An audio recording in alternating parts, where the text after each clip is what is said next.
Well, first, let's just start with your name. I'm Chad Governale. Governale. Yes, This ma'am. whole time I've been saying it wrong. We call you Chad Governale. Oh, just Governale. add that little E, A little long flair. All E, right. to make it Italian. I like it. Are you Italian? Half. Half. I have to confess, I am half Cajun. Half Cajun, half Italian. That's Yeah. good eating, then. Yes, Def- best of both worlds. I like it. I wish I was half Italian and half Oh, Cajun. well, yeah. Not always good, though. Uh-oh. Pasta put a little weight on you. Pasta and some rice, huh? Never at the same time, though. right? Rice on the Cajun side, pasta on the Italian. I like it. I like it. A lot of carbs. Well, where did you grow up, Chad? I grew up in a small town in St. Mary Parish called Patterson, Louisiana. What was it like? Population of about 5,000. 5,000. What was it like to grow up there? It's a river town. There's a lot of history. It used to be a logging community back in the early 1900s, late 1800s, cypress mills. Mm-hmm. So it was a big, important source of, getting logs to and from, Patterson to, I guess, the shipping area where they ultimately were loaded. Right. So anyway, a lot of history in the town, and it's primarily a Main Street runs parallel with the, we call it the Lower Chapelline Basin. Mm-hmm. We don't like to call it the Tesh, so we kind of make it a little bit more fancier. But ultimately, it's all part of Bayou Teche. So you talk about the mills. Was your family involved with that type of work? You seem to know a lot about that.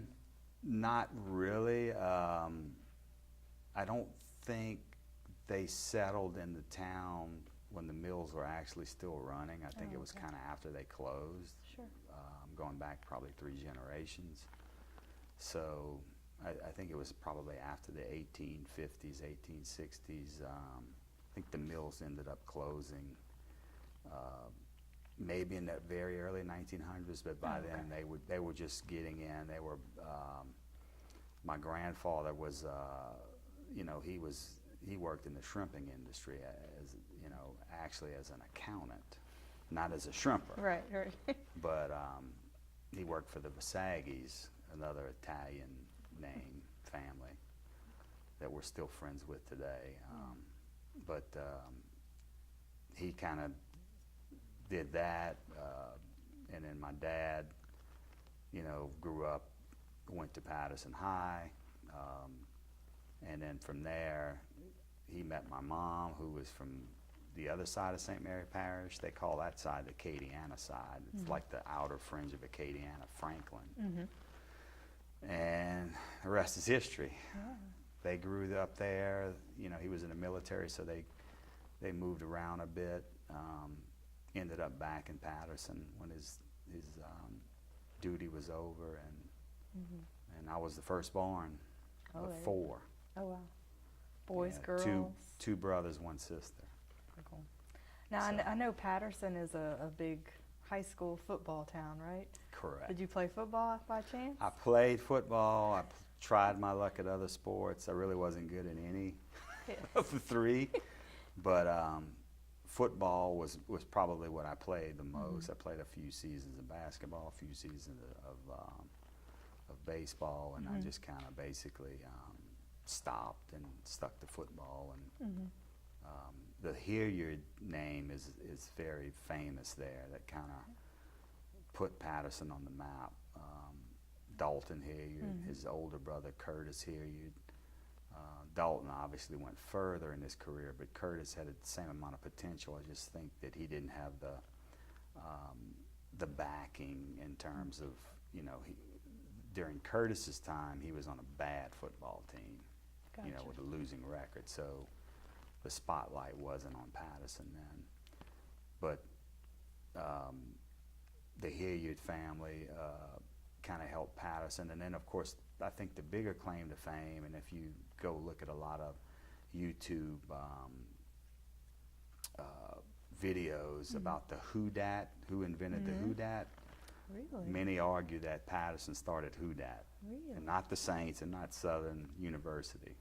So why did they say who dat? Just to Who Dat who? say they're going to beat them Jacks Really? is kind of what and at the time it was just one of these things that randomly, the story goes that some guy in the stands wasn't paying attention to a long run that Dalton Hilliard made, like a 60-yard, 70-yard run for a touchdown.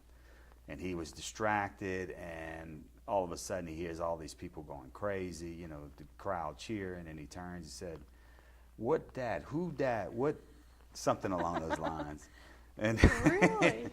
what just happened, but Yeah. he put it in a different context. So it kind of morphed into this Who Dat said they're going to beat them Jacks, because that same year was Patterson's first trip to the state finals, and they went to the Superdome. I was gonna say they brought it to New Orleans. Yeah. So anyway, I never knew that. yeah, Who Dat. Okay. Well, so being around sports so much whenever you were growing up, did you have any mentors that were sports related or maybe not even sports related? Probably my dad. He was really not a well-known athlete in his younger days, but he always coached us in youth sports. Yeah. He supported us when we were in high school sports, and I would just say he and some very good, coaches that I became close with, because my mom was a part of the school system as well. So she had a lot of friends in the teaching and coaching circle in her career that we all kind of grew up around and got to know, and no one in particular that was really related to me other than my father. Sure. So. Okay. After Patterson High, did you by chance go to college anywhere? Or? Right here in Okay. Lafayette. So that's how you ended up here. USL. Okay. And What's it's your major? changed names like 3 times since then. I know. I was a finance major. Okay. And so from there I graduated on time. I should brag about it a little bit, on time. And took my talents to Baton Rouge to work in the banking and mortgage industry, which was very bad timing because of the late 80s, and I'll date myself a bit, late 80s oil field crash, which may be one of the worst in Louisiana's ever seen. Sure. So it wasn't a good time to be in the banking industry, mortgage industry, anything in the financial industry was just not a good place to be. However, that's where I was, and I realized soon enough that I had limited opportunities if I stayed in Louisiana or in Baton Rouge. And at that point is when I decided to kind of do what I always wanted to do, and that's kind of go on my merry way and explore other parts of the country. Oh, okay. Which kind of gave me 2 options: either a lot of friends screaming for me to go to Dallas, because that's kind of where the Louisiana migration went in the late 80s. The young grads at the time were finding better opportunities there than they were in state. And then there was a few kind of defectors that went east to Atlanta that at the time, we had weird thoughts about Atlanta. It's like, Atlanta, I mean, we don't want to, there's nothing progressive about Atlanta. Dallas is where it's at. Right. So of course I'm always on the fence about how I make my choices and kind of go against the grain, and I went out to Atlanta. Really?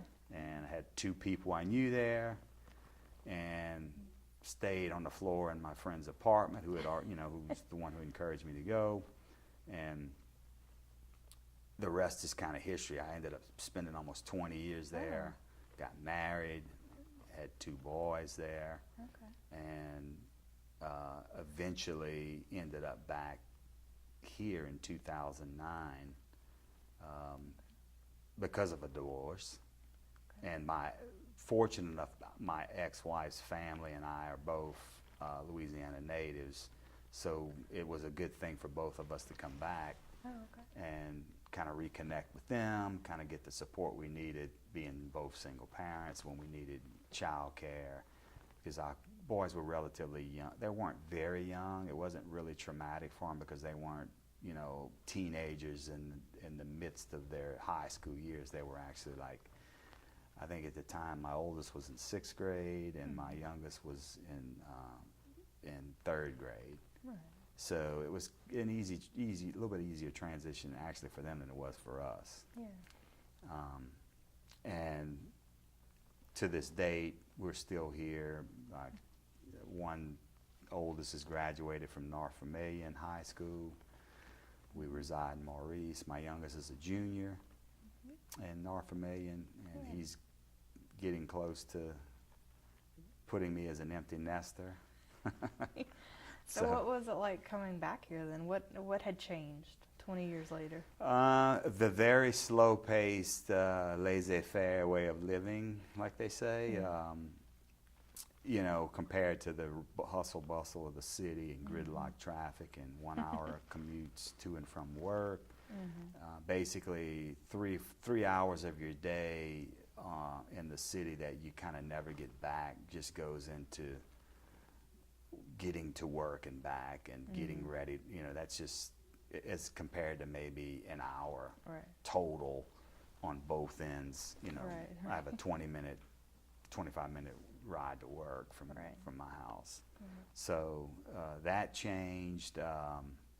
Just people taking their time. Weekends were more relaxing. Whereas a weekend in the city is, let me get everything done, and I couldn't get done Monday through Friday because I had to just get home and live, you know, cook and eat and sleep, and no time for anything else. So weekends are like crazy, you know. People were trying to get to and from the malls and grocery stores, and so it's the same thing on the weekend. It just wasn't work; it was shopping and traffic. So how had Lafayette changed to you? I mean, I had really noticed how Ambassador had kind of taken off from what, you know, from what it used to be. I mean, obviously it never went all the way to Highway 90. The university had changed a lot compared to when I was there. There was a lot of new buildings, a lot of old buildings. The dorms I stayed in were kind of just flattened. If I want to date myself again, it was McCullough, and I can't remember the other. I stayed in McCullough and Voorhees, and those were like flattened and turned into something else. You know, there were new dorms, apartment style. Everything is apartment style now. Because these kids don't know how good they have it. Probably better food. Probably the cafeteria. Cafeteria was gone. Dorms were gone. Like I said, there were some other new buildings on campus that I wasn't familiar with. Bike lanes everywhere that wasn't there before. You know, but generally speaking, you know, Lafayette still relatively has the same core look that I remember. You know, Johnson Street's still the same. University, college, everything that surrounds the campus, primarily around the school, looks pretty much the same. So whenever you got back to Lafayette in 2009 or so, how did you get involved with AOC? Because I know it was a little bit after that, but how did you get involved with us? I first heard about it. Well, I knew who AOC was, but I kind of first heard about.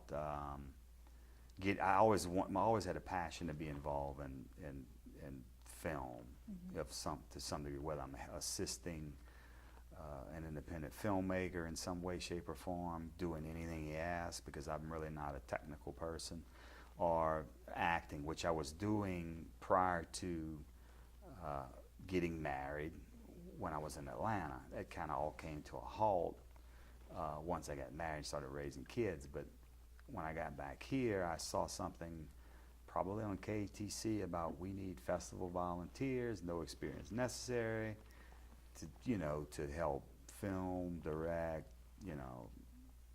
do different things that are required. And I'm like, well, this wouldn't hurt for me to kind of maybe get my feet wet again, because at that time I wasn't doing anything here regarding film. And it was kind of how I kind of got my feet wet again, kind of reactivated my portfolio, started making connections with people in the industry, started actually working again on some film projects, and now I kind of consider myself back in the business a little bit, but I do work full time, so I'm kind of limited as to when I'm available. Right. But yeah, it kind of just a passion that I had in Atlanta that I just kind of resurrected, you know, probably some 15 years later, quite honestly, 20 years later. Yeah. So, and I continue to do things for AOC, for festival. Definitely, You know. which we love. So what was your first impression of AOC whenever you came on board? Well, you know, when I first, I think it was '09, and maybe you can confirm that, but when I think I first got here in '09, if I'm not mistaken, they were still at the old location, possibly. Right.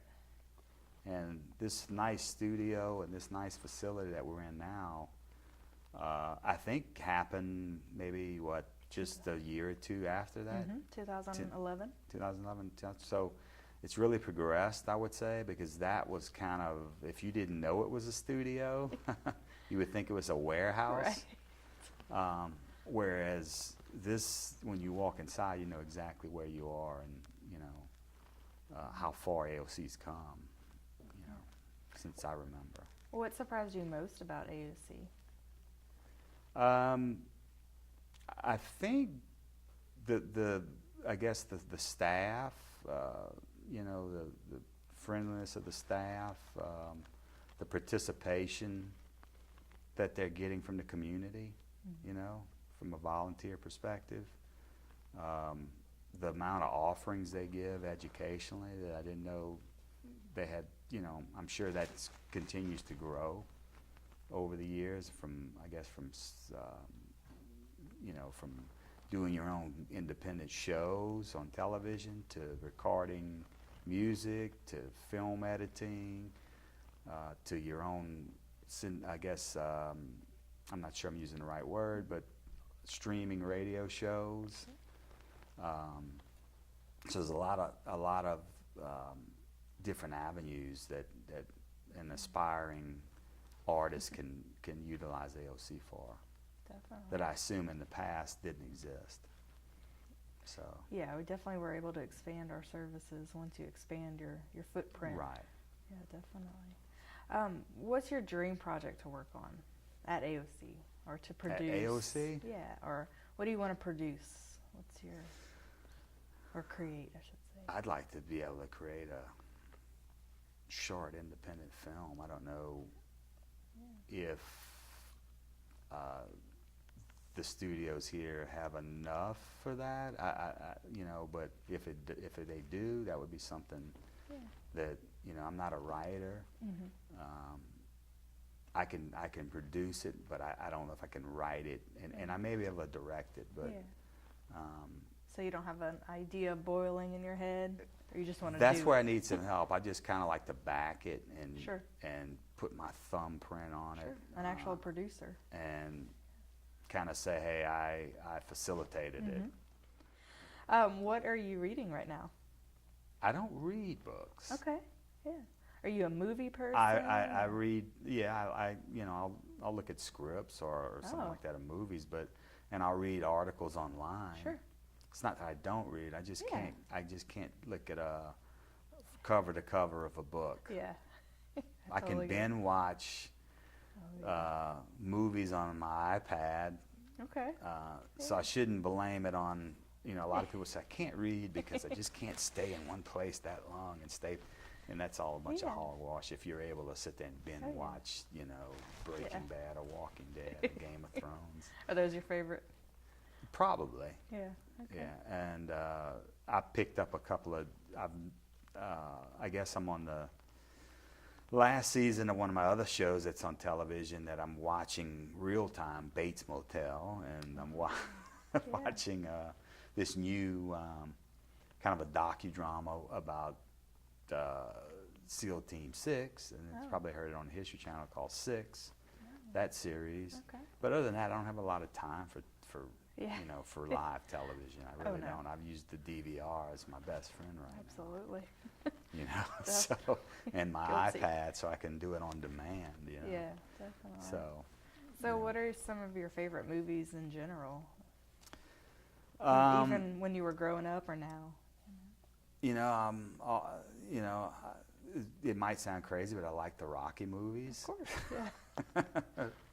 Growing up, I liked all the old movies, which like Grease and you know, and some of the I'm trying to think of you know, the old Star Wars, you know, the original Star Wars, which now you see is all remakes. You have the remake of Grease, you have the remake of you know, the continuation of Star Wars. You have the, you know, continuation of well, Rocky. You can't continue Rocky. No. Would that be Rocky 11 if we continued Rocky or something like that? Yeah. So, but a lot of what you see now, especially the action movies, I shouldn't say the action movies, but the comic book action related movies. You know, I tease my kids all the time. They think this is all like, oh wow, Dad, have you seen this? I'm like, son, it all goes back to everything that you listen to on the radio, watch on television. All originated in my time. I hate to break the news, but I've already heard this. It all goes back to old school. Yeah. And do they like don't to want hear to hear that? it. I was No, going to say they don't want to hear it. because they think the old stuff is corny. And like, you don't realize where all this new stuff originated. Right, right. The radio, you know, the song lyrics, the true. the movies, you know, how many times it was Superman, Batman, you know, Marvel, this, Marvel that, the Hulk, you know, it's all, you know, probably 1960s. You know, so if you want to growing go back up, to the origin. Right. What were your favorites then? Whenever you were their age and younger, you know, what were you into? In terms of my everyday like hobbies. Well, like your entertainment or your hobbies. You know, we didn't have any, you know, electronic entertainment other than Atari, you know, Space Invaders and Pong. Oh yes. Tennis, is that what it was? They called it Pong. Absolutely. We were outside a lot as kids. Yeah. Down the block in the big lot that split up the you know, surrounding streets, and my crew versus your crew type of thing for sports, and you know, Mom saying don't be late, and what does that mean, Mom? She goes, just be home before the street lights go off. Yep. Or come on. It's true. And that was how it was. Yeah. And don't come in before. I don't want to see your face before. Right. You know, so we all go in, we take a bath, we eat supper, and that's our extent of being inside. Yeah. You know, so it was a little bit different. Definitely. A lot of bike riding, a lot of fishing down. Like I said, we grew up in a river town, so I was a half a block off of the water. Right. You know, my street. You know, a lot of early mornings on the weekends, fishing. You know, so skiing, boating. Oh wow. You know, so everything was outdoors. Camping, Boy Scouts. Yeah. A lot of hiking trips. Yeah. Then, you know, it led to from Cub Scouts, Boy Scouts to Explorers, and that way we got more high adventure type stuff like rappelling, you know, whitewater rafting. That's when you don't want to be a Boy Scout because it's no longer cool. You know, you're a teen, you know, you're a 16, 17, 18. So that's called an explorer? Explorer, Oh, okay, I didn't know that. Okay. Yeah, it sounds a little bit cool. It does, It's still a scout. So you're still a scout. Yeah. Were your boys Boy Scouts? Did you? They started out in scouting. Sure. It's different now. Generation makes fun of scouts, it seems. Yeah. They're called nerds. Oh. Or they're perceived as nerds, maybe. And growing up in the city, it was just too many forms of distraction for them. Scouting was a form of entertainment for us. For them, it was just kind of a task, a different, you know, chore, if you will. Yeah.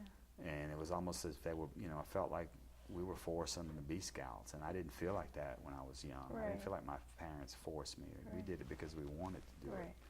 So they lasted a few years, and you know, both of them basically kind of bailed early before they even got to Boy Scouts. I think it was one bailed out as a Cub Scout, and the other one bailed out as a Weeblo, which is between the, you know, Cub Scouts and the Boy Scouts. So, but you know, I wanted them to try it. That's it. Yeah.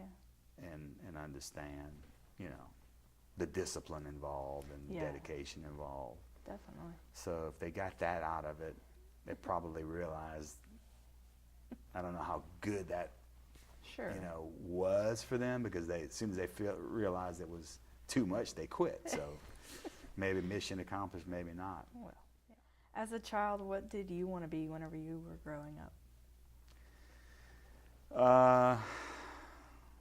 Honestly, I was a financial major with aspirations of becoming a stockbroker on Wall Street. Okay. You know, but it like I said, it was that's kind of what the original thought process was, until like I said, when the oil field crash of the late 80s took place, early 90s, it soon, you know, and I had friends actually doing that, not particularly on Wall Street, but with different brokerage houses in and around the state, not a, you know, state, and working on straight commission and barely making enough to pay the rent. I realized, nah, it's not all that much glamour and glitter in this. So anyway, I went for the low-paying banker's salary. Hey, it was steady. But it was steady. Steady, yeah. So whenever you were younger, though, did you want to be a fireman or a police? Not really. I wasn't one of these, I want to be the, you know, I don't want to be in the Army kind of kid, or I don't want to, you know, I want to be a fireman kind of kid. I wasn't one of those, or I want to be a cop, you know. I don't really know, or an astronaut or any of that kind of crazy stuff. I think I always thought it was cool to be an actor. Oh, well, yeah, that explains. But I'm not anywhere close to that, but I always thought the Hollywood thing was kind of neat. Yeah, definitely. You know, seeing kid actors, you know, you're going to be able to relate to kids your age. Yeah. And then that's kind of what I thought. And then as you get older and you start reading about how many of these kids end up killing themselves, suicide, or going off in the, you know, in the wrong direction. Yeah, it probably was good that you didn't get an early start in the business, that I started later, when I could make my own decisions, manage, you know, make my own choices about how I want to live my life outside of acting, which I think is what their downfall was. Yeah. They thought they were, you know, a lot of these kids think they're untouchable because of who they are and what, you know, how much money they make, and then it just goes in, you know, all bad from there.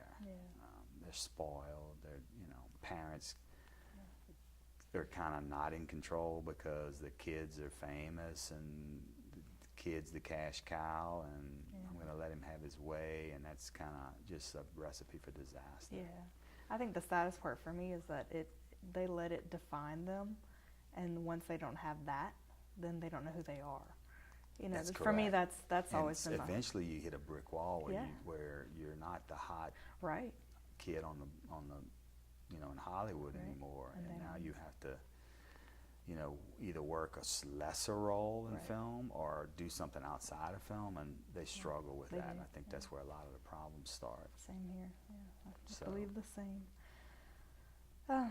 Who were your childhood heroes? I know we talked about your dad a little bit, but did you have just, even, you know, in movies or in sports, or anybody that you were just in awe of, or real life? I guess going back in time and dating myself again, I always was a big fan of Archie Manning, and I think a lot of people my age will say that, you know, arguably he could have been the best quarterback the Saints ever had, had he been with a good team that surrounded him. Because of the things that he was able to do on a bad team in itself, you got to admire someone for that, you know. And he never, you know, wanted to leave the Saints. He never wanted to leave for a better team, and he probably could have. Yeah. So, you know, sports-wise, I liked Archie. I'm trying to think outside of sports. I guess Ronald Reagan was a big inspiration to me politically.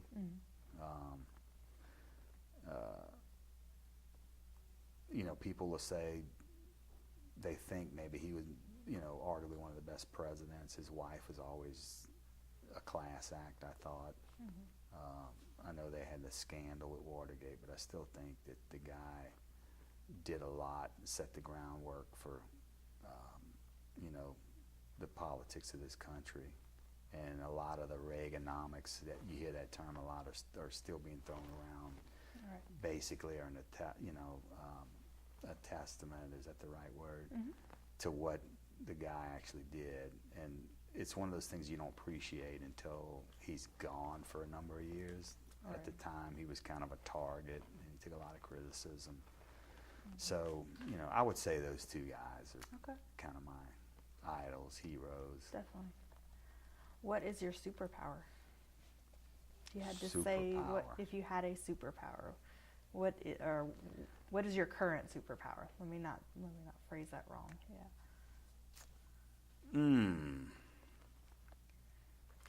I don't know. I think I'm good at predicting things, I believe. Okay. That explains the finance. I'm good at reading between the lines, and typically can, you know, I should have probably been a detective. That was probably where I missed we talked about what I aspired to do. I think I missed my calling as a detective. But I can kind of sense things, you know, whether they're going good or going bad. Sure.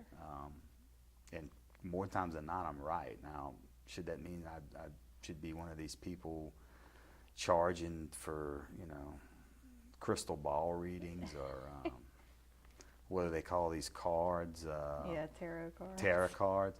No, but I just have a pretty good sense of what's going on in my surroundings. You know, I don't know if you call that a power, but sure. I guess maybe it's just good awareness. Okay. I like that word, awareness. Yeah, definitely. We haven't talked to music yet, so who would you include on your playlist if you can only listen to one playlist for the rest of your life? Who's on it? Multiple people, not just one. Sorry. Oh. On my playlist,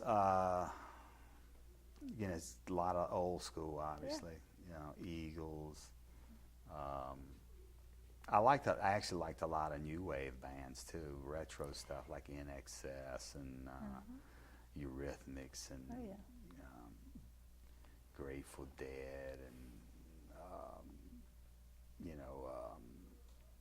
and I like the Stevie Wonder stuff and the, you know, the Commodores. You know, I grew up in and that's what I try to tell my kids all the time. I grew up in a very transitional decade of music between the 80s and 90s, where there were multiple things going on. I mean, Elvis Presley was fading out, and, you know, pretty much in the, you know, I should say mid 70s to late 80s. He was kind of fading, and literally faded out completely, and I think it was 75 or 76. But you had that transition to kind of an R&B transition, and then that was kind of went from R&B to disco, you know, in the early 80s, and then from there it kind of went into, you know, kind of a new wave retro genre, if you will. Yeah. And all this kind of happened, and then rock was still very well perceived and liked, you know, all throughout that decade. So you had like 5 or 6 moving parts of music that all kind of just clashed, and that's why I name these different artists. I mean, you know, Clash, I like the Clash. Yeah, absolutely. So things like that, you know, would probably be on my playlist. So stuff. David Bowie. Tom Petty, you know. So that's still what you're listening to these days? And then, like, I'll listen to some Maroon 5. I'll throw in some of the new stuff. But The new stuff, I think, is just kind of stuck around for a while. It really hasn't changed a whole lot. You know, obviously the rap is just still the rap. It just gets more vulgar, I think, if anything, but it's still the same. You know, you can't do a whole lot to evolve that, except I think it evolved. It took a big step originally when it went from what I call the real rap, Sugar Hill Gang, you know, whatever Will Smith was called. I know he was one of the, you know, Beastie Boys. All that to me was the original rap, Right. and so you saw that big transition to what, you know, if you remember that and what you hear now, that was a huge leap. But I don't think it's changed a lot. I don't think the pop music has really changed a lot. The country music kind of has gone from country to whatever you want to call it now. I don't know what to call it. But music has been kind of stagnant, Yeah. you know, Yeah. I think, in the last, compared to like the decade Sure. I mentioned. Sure. So, you know, we should appreciate what we had, I guess, because I don't think we'll see it again. Kind of moving on from that, what achievement are you most proud of? Oh, probably just raising my two boys to become very good standing citizens, young men, respectful of their elders, successful in school, good athletically, you know, healthy, you know. Yeah. So, and soon hopefully to be on their way to success and out of my wallet. But that's probably Soon enough. top of my list. Definitely. So it's not really something that I accomplished, it's something I guess I helped them accomplish, you know. I'd say you accomplished But it, I though. accomplished it too, you know, I was part of that. I'd say all parents have big Yeah. achievements. Correct. Absolutely. Challenges. So then there's that too. Yeah. If you could have dinner with 5 famous people from history, who would they Oh, be? from history. Yeah, dead or alive. Whoever you want to have dinner with. Who's at your table? Okay. How about like Thomas Edison and Davy Crockett and Columbus? Yeah. Maybe John Kennedy, you know, Ronald Reagan. How about alive? You know, I think Jack Nicholson or, you know, no, I can't think of his name. That's not good. What's he in? Or what's he done? Gran Torino. Oh, yeah. Clint Eastwood? Clint Eastwood. Yeah, that'd be a good one. I see his face Yeah. on the thing. Guys like that, Okay. maybe, you Yeah. know. Definitely. If my dad was still alive, Yeah. he'd be at my table. There you go. I like You know. it. Yeah. What's My one grandfather, you know, Yeah. I like it. grandmother. Yeah, we'll kick the other guys out. Yeah, yeah. I'd put them first, but Absolutely. we're talking history. Yeah. How would you like to be remembered? Way later on, in years to come. How do you want to be Hopefully somebody who was a good role, you know. I like to be remembered as someone who was friendly to everyone, who didn't have a problem helping other people, because that's kind of how I feel like I am now. I don't do it to be remembered that way, but I'm hoping that that's what people are saying as they look at me in my casket, you know. Kind of the same thing I said about my dad, you know. Someone who'd give the shoes off his feet to, you know, a homeless person. I don't want to be remembered for anything, you know, related to movies or, you know, in a famous way, or what I do here at AOC, any of that. Just as a person, you know, good person, who wants to help and who's, you know, whether it's financially or in a physical way, help the fellow citizen. I like it. Last question. Describe yourself in 3 words.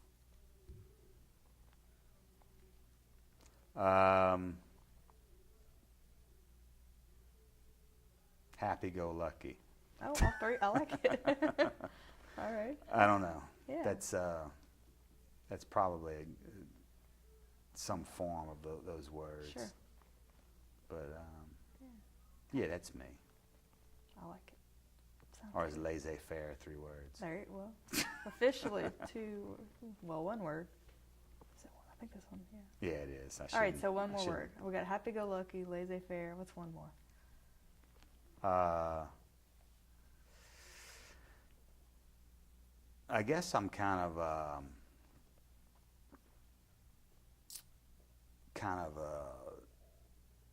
what's it called? I'm always trying to be the you know, the joke cracker, or the you know, Class clown. just comical person in the room.